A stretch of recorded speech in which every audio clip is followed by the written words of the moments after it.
ಮಾಜಿ ಜಿಲ್ಲಾ ಪಂಚಾಯತ್ ಸದಸ್ಯ ಬಿಜೆಪಿ ಮುಖಂಡ ಯೋಗೀಶ್ ಗೌಡ ಕೊಲೆ ಪ್ರಕರಣಕ್ಕೆ ಸಂಬಂಧಿಸಿದಂತೆ ಜೀವಾವಧಿ ಶಿಕ್ಷೆ ಅಮಾನತ್ತಾಗಿ ಹೈಕೋರ್ಟ್ನಿಂದ ಜಾಮೀನಿನ ಮೇಲೆ ಬಿಡುಗಡೆಯಾಗಿರುವ ಕಾಂಗ್ರೆಸ್ ಶಾಸಕ ವಿನಯ್ ಕುಲಕರ್ಣಿಗೆ ಇದೀಗ ಜನಪ್ರತಿನಿಧಿಗಳ ವಿಶೇಷ ನ್ಯಾಯಾಲಯದಿಂದ ಬಿಗ್ ರಿಲೀಫ್ ಸಿಕ್ಕಿದೆ.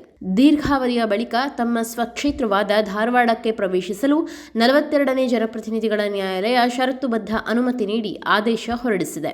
ಧಾರವಾಡ ಜಿಲ್ಲೆ ಪ್ರವೇಶಿಸಲು ಅನುಮತಿ ನೀಡಿದ್ದರೂ ವಿನಯ್ ಕುಲಕರ್ಣಿಗೆ ನ್ಯಾಯಾಲಯ ಅತ್ಯಂತ ಕಟ್ಟುನಿಟ್ಟಿನ ಷರತ್ತುಗಳನ್ನು ವಿಧಿಸಿದೆ. ಪ್ರಕರಣದ ಸಾಕ್ಷಿಗಳನ್ನು ಯಾವುದೇ ಕಾರಣಕ್ಕೂ ಸಂಪರ್ಕಿಸುವುದು, ಅವರಿಗೆ ಬೆದರಿಕೆ ಹಾಕುವುದು ಅಥವಾ ಪ್ರಭಾವ ಬೀರಲು ಯತ್ನಿಸುವುದನ್ನು ಕಟ್ಟುನಿಟ್ಟಾಗಿ ನಿಷೇಧಿಸಲಾಗಿದೆ. ಸಾಕ್ಷ್ಯಾಧಾರಗಳಿಗೆ ಯಾವುದೇ ಧಕ್ಕೆ ಬಾರದಂತೆ ನೋಡಿಕೊಳ್ಳಬೇಕು ಎಂದು ಕೋರ್ಟ್ ಸೂಚಿಸಿದೆ.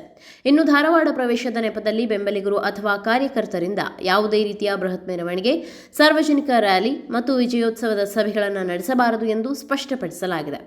ಸಾರ್ವಜನಿಕ ಶಾಂತಿ ಮತ್ತು ಜನಜೀವನಕ್ಕೆ ಅಡ್ಡಿಯಾಗದಂತೆ ನಿಗಾ ವಹಿಸಬೇಕು.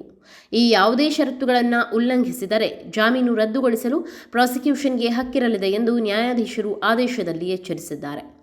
2016ರ ಪ್ರಕರಣದಲ್ಲಿ ವಿಧಿಸಲಾಗಿದ್ದ ಜೀವಾವಧಿ ಶಿಕ್ಷೆಯನ್ನು ಹೈಕೋರ್ಟ್ ಅಮಾನತಿನಲ್ಲಿಟ್ಟ ಹಿನ್ನೆಲೆಯಲ್ಲಿ ವಿನಯ್ ಕುಲಕರ್ಣಿ ಅವರ ಶಾಸಕತ್ವ ಮರುಸ್ಥಾಪನೆಯಾಗಿದೆ. ಇದೀಗ ಧಾರವಾಡ ಪ್ರವೇಶಕ್ಕೆ ಕೋರ್ಟ್ ಗ್ರೀನ್ ಸಿಗ್ನಲ್ ನೀಡಿರುವುದು ವಿನಯ್ ಕುಲಕರ್ಣಿ ಕುಟುಂಬಸ್ಥರು ಹಾಗೂ ಬೆಂಬಲಿಗರಲ್ಲಿ ಹೊಸ ಉತ್ಸಾಹ ಮೂಡಿಸಿದ್ದು, ಮಲೆನಾಡು ಮತ್ತು ಉತ್ತರ ಕರ್ನಾಟಕ ರಾಜಕಾರಣದಲ್ಲಿ ಅವರ ಮರುಜೀವಕ್ಕೆ ದಾರಿ ಮಾಡಿಕೊಟ್ಟಿದೆ.